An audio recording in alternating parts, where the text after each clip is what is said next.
Assalamualaikum, selamat datang ke Fix TV guys. Okay, video kali ni aku nak tengok kat dalam Shopee Food apa yang menarik dari situ. Sebab sekarang aku dah tengah hari, dah tengah lapar nak makan tengah hari. So kita nak tengok dalam Shopee Food lah apa yang menarik dari situ kan. Kita nak support diorang. Mana yang menarik kita akan order dari situ lah. Okay, yang baru jumpa video ni, yang baru jumpa channel ni, jangan lupa like, share dan juga subscribe guys. Okay, jom kita start video, let's go. Okay, kita dah buka Shopee Food. Kita nak tengok apa yang menarik dari sini. Okay, kat sini kita ada Domino, kita ada Mama, Maggi, terus ada apa ni? Nak berat ke ringan? Oh, dah tengah hari. Apa berat? Ayam geprek dan Java. Bagi orang rumah cari.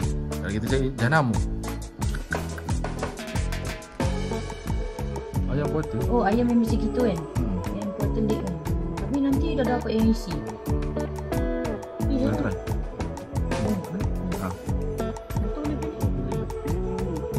Combo. Ambil combo lah. Combo. Sekejap. Apa tadi? Ayam. Ayam percik saya nak. Nak lagi tak? Bukan soto tu. Soto sudah. Yang tu saya order tadi apa? Apa tu? Tengok anak aku. Tunggu makanan sampai guys. Let's go. A few moments later. Okay guys, makanan kita dah sampai ya guys.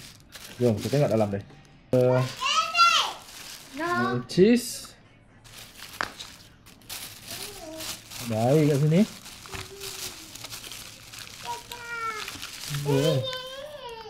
Air taro. Dulu. Nah, ice peach tea. Oh, dia bagi dua keropok lah.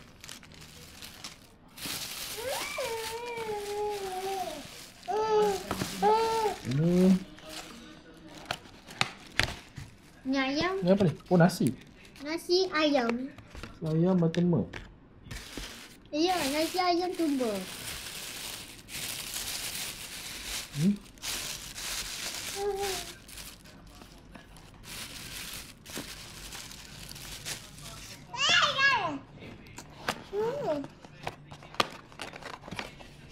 Yo, saya punya kualiti gila nampak. Oh, sedap lah. Sikit dapat ayam. Okay lah, jom kita makan. Let's go.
guys, kita pun perut dah kenyang.